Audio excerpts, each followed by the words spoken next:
Hello, everyone. Welcome back to the Rising Star Casino Paddle Wheel Podcast. I'm Corey Gibson, and today I'm joined with Robert Ivey, Director of Food and Beverage. Bob, how are you? I'm doing great. I'm excited. Been here for 3 years, and we've really just enjoyed learning what our customers like to eat. Okay, well, that's good. You've been here 3 years? 3 years now. I thought it was longer than that. So that's 2019 then? Yes. Okay, that's good. Well, I did have some questions I'm going to pick your brain with. One, we're going to talk about pretty much all the outlets that we have here. So first, I want to start with our gym that we have there called the Coffee Cart. Yeah, the coffee cart in the pavilion is is interaction that most guests have. It's open from 7 to 4 daily. I don't know if most people know that we start with a dozen warm muffins every day, and we sell out every day. Mm-hmm. We've also got cold sandwiches, chips, and we proudly serve Starbucks. There we go.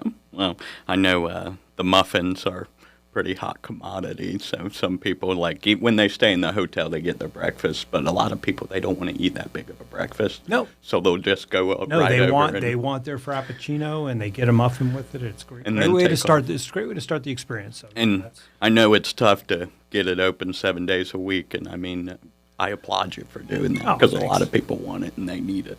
But we got some exciting things coming up during the holiday weekend, so I want to touch on that. Sportsbook. Yeah, so Sportsbook, it's literally 150 feet from where you park your car. You can come in, watch your favorite game.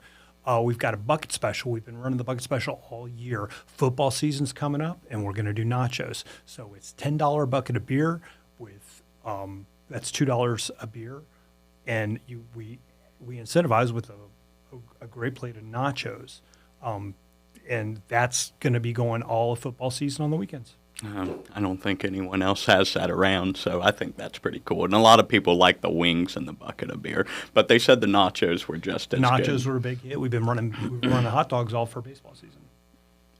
Okay, I'm excited for it. I'm excited for football season in general. So Yes. Can't wait to get there. Okay, so next we're going to talk about one of my favorite restaurants, Wellington Steakhouse. I mean, it always has really good reviews in there. So tell me, how have you been so successful running this? Okay, so Wellingtons is our signature dining. It's only open on Thursday through Sunday in the evenings. It's a steakhouse, and yet our bone-in ribeye and our fillet sell amazingly. But like our scallop dish, our Alfredo dishes, and our salmon, right up there, always in the top of the mix. See, and I always said that bone-in ribeye was the best piece of meat in there. Yes. But Eric, he managed Wellingtons for you for a while, and he always said, New York Strip. He always said that was always his favorite. New York Strip, but I think our guests like large portions. I've learned, and ribeye definitely solves that. Every time he tells me that when I go in there, I still, I'll get it, and then I look at it, and I'm like, you know what? I'm going to go bone-in. It's a little, so I just can't get away from it. To me, that ribeye's intimidating, but people take it with them.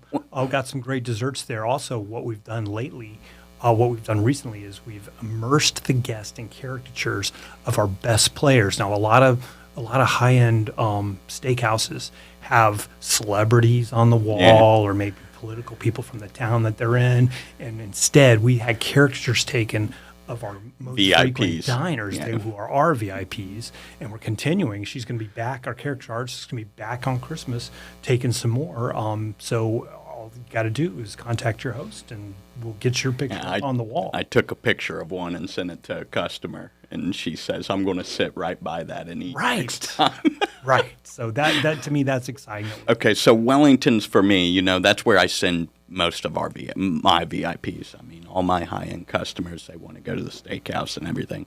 Now, new customers that I get, we send out, if someone comes in their first trip and, they spend a lot of money or whatever, we'll send them a postcard. In the postcard, it'll say, dinner for two at Wellington's and everything. So people will call and they'll book this.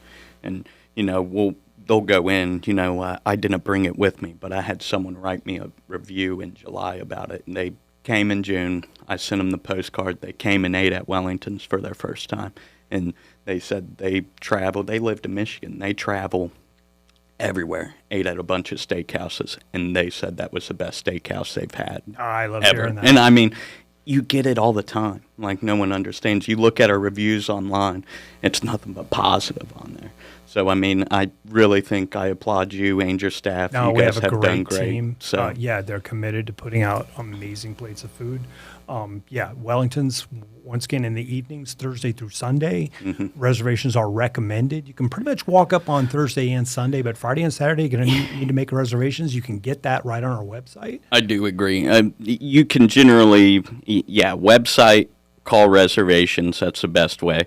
I would recommend always having a reservation because not every time you're going to get in on the day of because, I mean, it's just that good. Yeah, the demand is there. Yeah. Yes. So, next thing, other than Wellington's, it's next door neighbor. We have the Bistro, and that's probably our number one place where people Yeah, so go. 3 years ago, I came in and then we opened the Bistro, and it's been a journey because we've been learning, trying to focus in on what the guest actually want, what they like, and what we're our biggest seller right now is our daily special, which is homestyle cuisine. It's the pot roast, it's the fried chicken, it's the things that the guests want to eat, and we change that daily. We post that menu on our website monthly, so people know what the special is. And a lot of times, sometimes they're telling me that they book their stay around what the special is, which is great. We also have our Bistro Burger, which is a big seller. We have our wings, we have our Philly cheesesteak, and our pizza.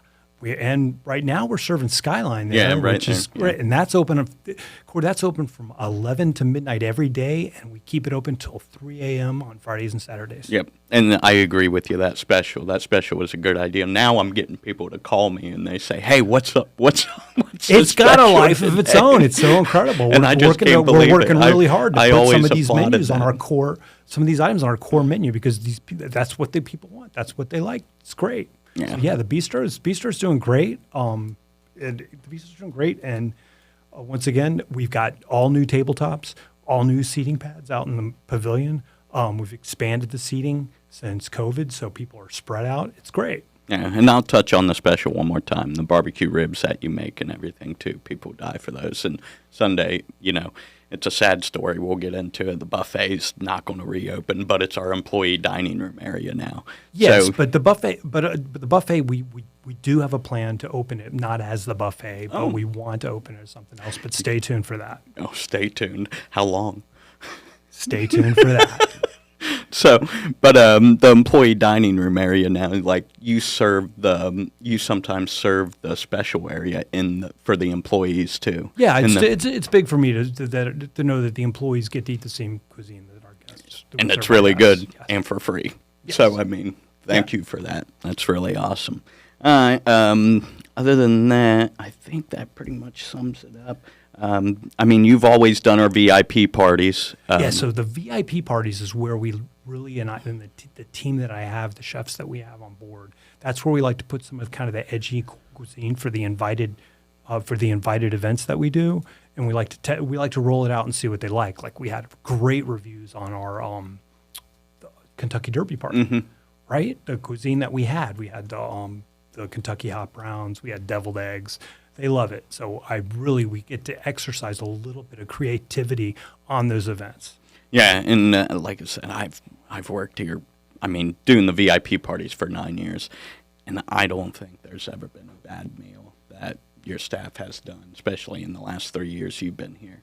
And just going in, like, for instance, you did, like, a taco theme one time. You had, like, where everyone would build it and everything. Right. And we had our golf menu for years, our VIP golf tournament menu for years, like set menu. And I think we're going to change it to that taco. because Because people it just was raved great. about Yeah. tacos, but yeah. So, we got to talking about it, and I was like, I think it's a great idea. Let's have the change. So the ideas are great. We appreciate everything you do for us, and like I said, our team, we applaud all of you guys. So All right, thank you. Can't really talk about what level one on the boat. Jack's Deli. Because Jack's Deli, but we have a fresh new idea for that. Okay. So stay tuned for that. I'm gonna pick Greg's brain about that. I don't think he'll know it's coming, so we'll see. We'll see here soon. Awesome, exciting. Okay. Thanks for tuning in to the Rising Star Casino Paddle Wheel podcast. We'll see you next time.